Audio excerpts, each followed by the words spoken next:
Hello, hello. Welcome to week 8. Why small things trigger you? Why do small things trigger you emotionally? Okay? All right. So, welcome to our weekly live trauma talks. Yeah, weekly live. So, thank you guys for joining me. Okay? Okay. Have you ever reacted to something small?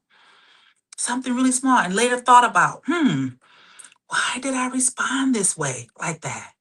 Why did I respond? Why did that bother me so much? Okay.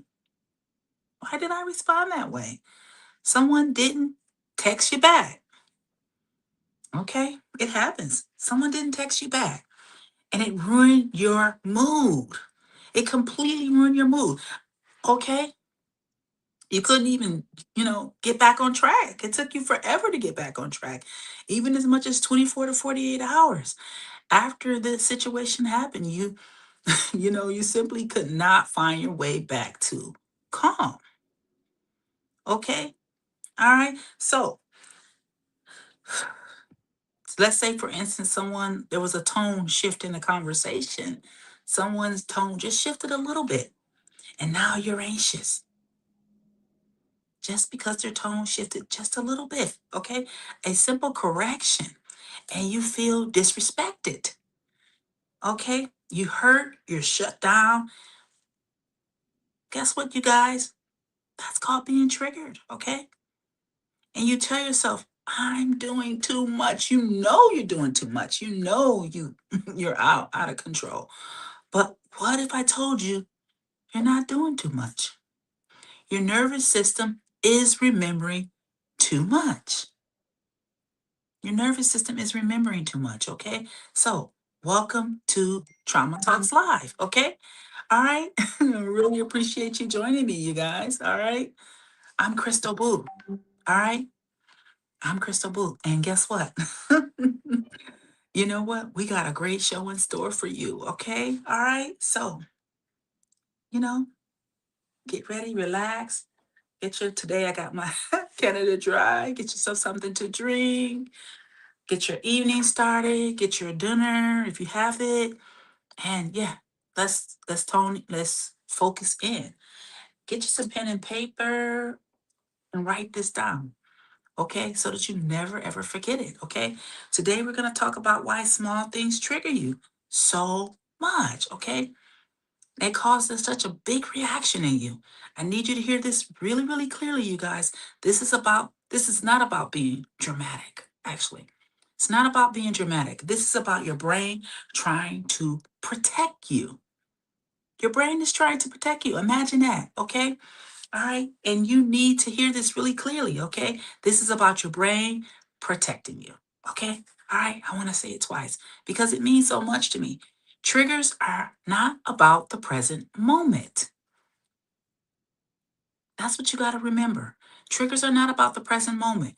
Triggers are about unresolved past experiences. Okay. All right. So your reaction is not random. Okay. It's patterned, it's learned. And guess what? It makes sense. It makes complete sense why you are triggered. Okay. All right. So it's not a random response. A lot of people think, oh, I'm randomly, oh, it's so random. Oh, you're so random. No, that's not what it is, you guys. Okay. So I want to break this down for you really simply today. Okay. All right. So if you've never been here on Trauma Talks before, hey, go ahead, like, share, and subscribe this. Okay. Because it's a lot of information we share here that a lot of people don't talk about. The real deep nuances of trauma that a lot of people don't really make those full connections. Like they know a little bit about it, but they don't understand. Why do people continually get triggered? Okay. Why do their emotions, you know, so reactive, okay? All right. What is really going on? So we're going to break it down because it's really, really powerful. The reason why, okay? All right. So the amygdala, first of all, the brain does not track time well under stress. It doesn't track it. Okay. The amygdala scans for danger. Number one, it matches current situations to past pain. So that's what the amygdala is doing. It's matching your current situations to your past pain. So a lot of the reactions that you're having that appear to be over, kind of like overdoing it a little bit, in a way that is not overdoing it. It's actually that moment is triggering all the moments from the past. And let's say, for instance, you've experienced this all over and over again in your life. Your amygdala is scanning for that danger. So when that danger pops up again, guess what? It goes into what? Protective mode. It goes into protective mode, you guys. So when something feels very familiar, your brain reacts as though it's happening again. Reacts as, oh, this is happening again, because your brain remembers that. Okay. All right. And another thing number two thing you need to really understand about this. Okay, about triggers. Okay, the triggers are also brought on by your implicit memory. And implicit memory is different than, you know, normal memory. It's the memory of the body. So the body actually has memory of the things that it's gone through, even on a cellular level. Okay. So you may not consciously remember the original pain, but your cells do, your body does. Okay. And it's called implicit memory. Okay. All right. So what your body does, okay, let's talk about what your body does. All right. Let's breathe, you guys. All right. You ready? All right. Your body, okay, example, being ignored. Someone's ignoring you. Okay. Let's take that in. The childhood emotional neglect. So if someone's ignoring you, guess what? It's going to trigger childhood emotional neglect. Being corrected may trigger criticism and shame history. Maybe you were shamed by your father. Maybe he put you down. Maybe he said some things. Okay. Maybe he corrected you in a harsh manner. That could also be an implicit memory. And you may not have clear memory of it. You may have it, you may not. But even if you don't have clear memory of some of the things, it's not all stored in that memory. Sometimes it's stored in the body memory, okay? So then also some silence, you know, just ignoring you, just silence, not really talking, just, distant, okay? Detached, family members or maybe even parents, caregivers were very silent. Okay. And that could also trigger abandonment fear, emotional abandonment fear. Okay. So let's go into number three, you guys. Okay. All right. I hope this makes sense.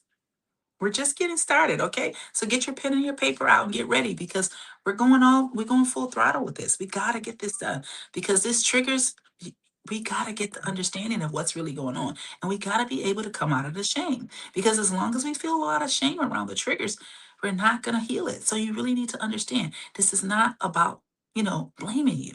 It's not about blaming you for having the triggers. It's about understanding what's really going on so you can really get to the root of the problem and you can really move forward and heal it. Okay. So let's talk about the nervous system response. The nervous system response. All right. All right, so this is the nervous system survival states, okay?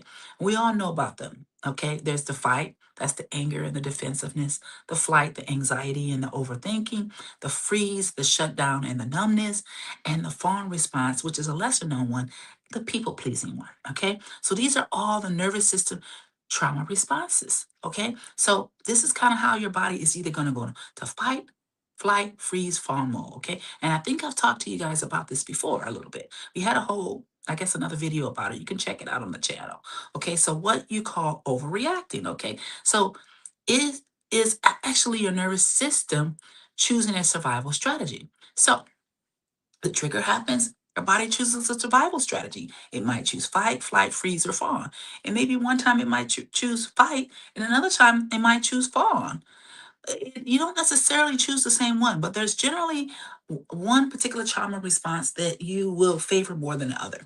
But in reality, you can choose any of those trauma responses, okay? And so that's what you see yourself doing. So you might see, okay, this is how you're reacting. A trauma response is how you actually react. What your behavior is looking like when you are being triggered. Because we always talk about you being triggered, but then how are you reacting to the trigger? So real life examples, okay? This might make you really, really hit home for you, okay? So this is where you slow down and, Start to think about this, okay? All right, so this is where you begin to understand. Okay, let's give an example. Okay, this is where someone doesn't respond to your text. Let's give an example. Someone doesn't respond to your text. What it looks like, they're ignoring me. That's what you start to think. Someone didn't respond to your text, they're ignoring me. They don't care. What it really is, you guys, is I felt unseen before. I felt unseen before. I've been emotionally abandoned before. So, a lot of the times, when you've been emotionally abandoned before, when you felt unseen before, something as simple as no a person not responding to your text could trigger fight, flight, or freeze or fawn response. You could start to, people try to people please, or why are that? Or maybe I need to do something. Maybe I need to give them something. Maybe I need to say something. Or you might go into fight. You might want to argue with them. You might get angry. You might start controlling all of this kinds of behavior. You might just freeze and not want to answer anyone's messages later on once they do finally call you back. This is the type of thing that can happen to you when you are when you're having that implicit memory, okay, that I talked about earlier. Okay, so let's give another example. Okay, let's call it example two. Okay, someone gives you feedback. Example. Okay, all right, so right away you go into defensiveness, hurt, shut down. Yeah, over feedback. Feedback comes a trigger for you instead of something that you can actually use to grow and develop yourself, which feedback is actually for. It's for you to grow and develop. But in reality, sometimes what will happen if you have trauma that is similar to feedback, you might send you into one of the fight, flight, freeze, or fawn responses. Unknowingly, that implicit memory just comes up right away. Okay. So you start to get defensive, you get hurt, you start shutting down. It's really bad. Okay. It's the root is past shame. So just so you know, the root is past shame a lot of the times, okay? And overanalyze. You start overanalyzing, you start thinking, you just get into your head, and yeah, it's really bad. So it's some maybe even sometimes you had conditional love. Okay, so let's go into the next one. Someone changes their tone. Number three. That's another number three example. We'll call it number three. Okay. All right. Someone changes their tone with you. Remember the last time they were correcting you? No, they changed their tone. Just a little change of the tone. Not much, but just a little. Guess what? Anxiety spikes in your body. Oh no, they're upset with me. Over analyzing them, trying to figure out, well, what are they mad? What are they gonna do next? Are they gonna, do this to me or do that to me? Yeah, I go completely into hypervigilance.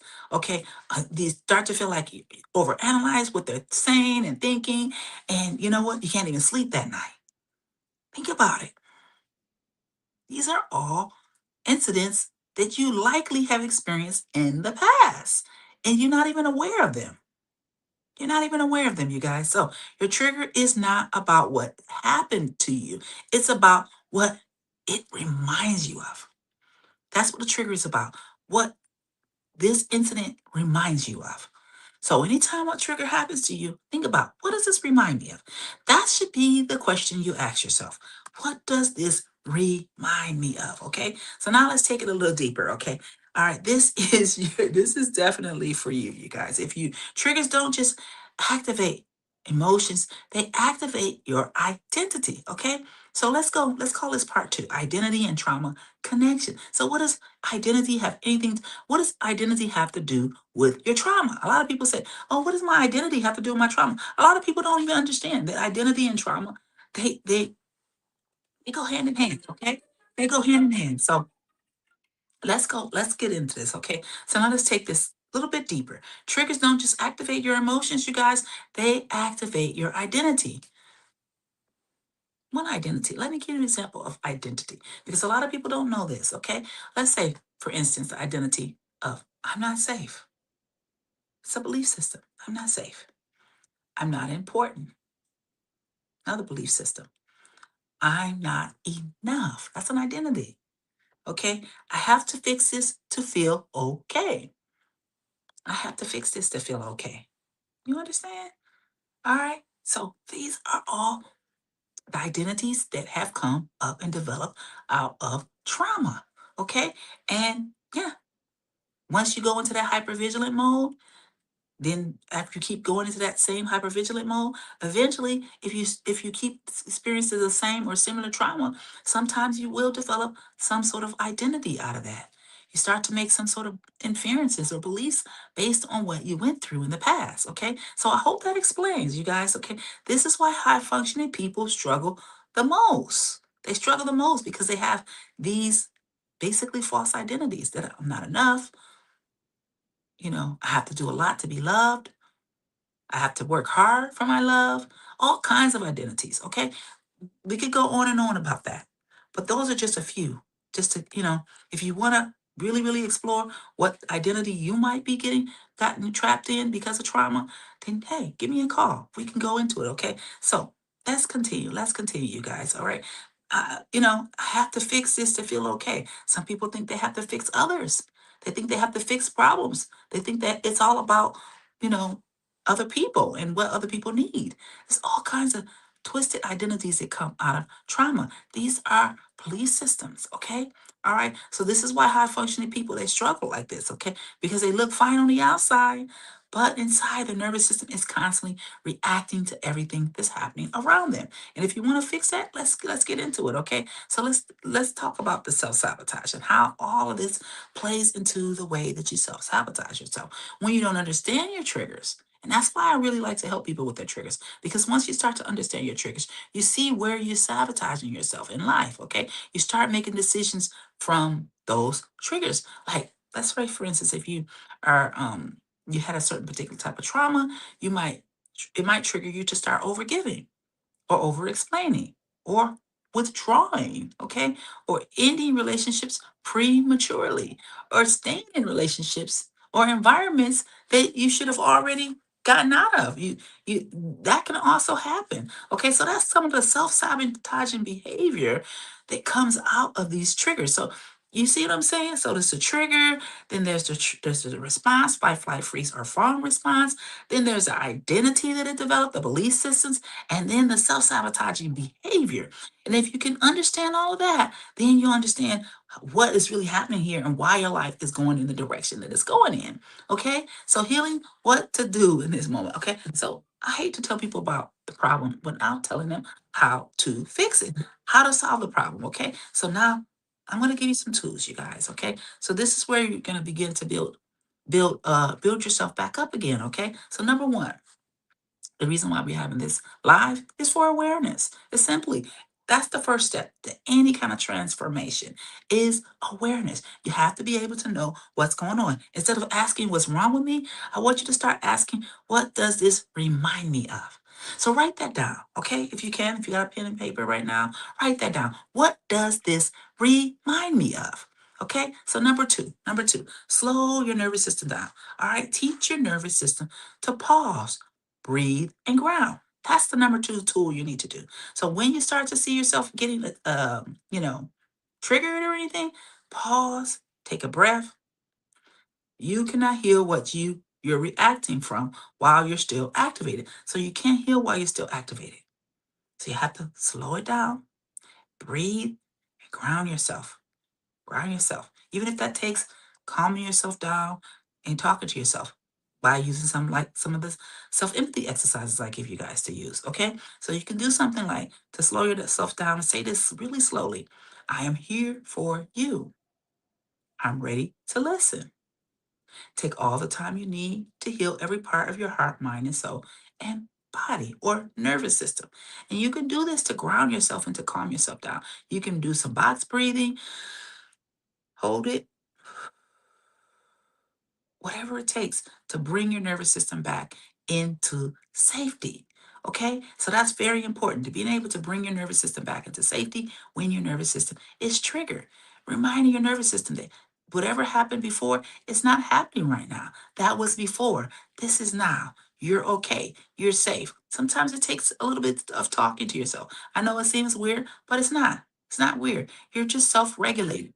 Okay, you're self-regulating your nervous system, okay? All right, so this is what it's all about, okay? Separate your past from your present. That's number four step that you need to do. Separate your past from your present, okay? This is not that. Remember what I said. Okay. This is not happening again. I am safe now. Okay. So hopefully that helped you guys. All right. So, okay. Your triggers are not your weakness. Remember that. They are your unhealed stories asking for your attention. Okay. Your unhealed stories asking for your attention. And the goal is not to stop being triggered.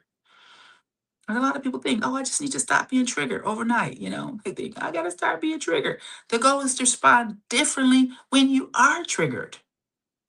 That's the goal, to respond differently, to be there for yourself, to pause, to ground yourself, to give yourself safe, you know, interactions, to start to bring your body back into, you know, calming mode. All right. So if you're tired of reacting, overreacting, and shutting down, you guys, all right, or feeling emotionally, yeah, exhausted. Okay. This is exactly why I created the to balance program. The burnout to balance. All right. Program. All right. So if you don't, you know, if you don't just continue to think that this is going to just go away on its own. So don't think that, you guys. Don't think that this is going to go away on its own. Walk yourself through the regulation of the nervous system. That's what you have to do, okay? Heal your triggers, heal them, and actually create a life where you feel safe, stable, and in control again. Okay, and that's what we do here at Wings of the Future. Okay, so if you're ready for that level of transformation, you guys book a call with me. All right, my name is Crystal Boo. All right, let's get it out. Let's get you out of survival mode and get you back into real time. Okay. All right. So thank you guys. All right. For joining me on the live. And what's something small that triggers you? Just put that in the comments. All right. What's something small that triggers you? All right. All right. And what do you notice when you notice these patterns? How do you react? Do you go into fight, flight, freeze, or fawn response? What is your typical, trauma response? Okay. And what are some of the things or some of the identities that you have developed over the years because of these types of traumas. Okay. All right. Have you ever felt like your response didn't match the situation? If you've ever thought about that, okay, put that in the comments. All right. My name is Crystal Booth, and I'll see you guys next week. Okay. For another live. All right. This is number 8 week. We're going to number 9. Okay. All right. See you later. Bye bye.